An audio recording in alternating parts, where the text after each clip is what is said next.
এরপরে তো আমরা চলে যাচ্ছি আমাদের হোটেলের উদ্দেশ্যে, মানে মেইন গ্যাংটক। যত উপরে উঠছি ঠান্ডা যেন ততই বেড়ে যাচ্ছে।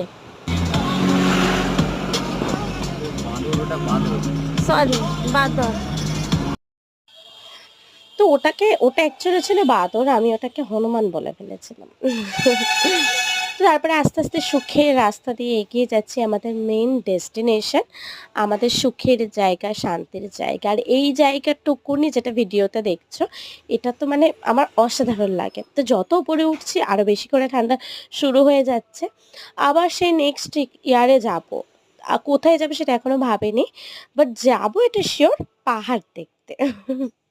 তো চলে এসেছি কিন্তু হোটেলে কালিম্পংয়ে। দেখো একদম সামনে, আর এইটা আমাদের হোটেল রুম, পাহাড়টা একদম ব্যালকনি থেকে দেখা যাচ্ছে। তারপরে রেডি হয়ে স্নান করে যাব লাঞ্চ করতে। তো চলো বাকি ভিডিও নেক্সট দিন দেবো।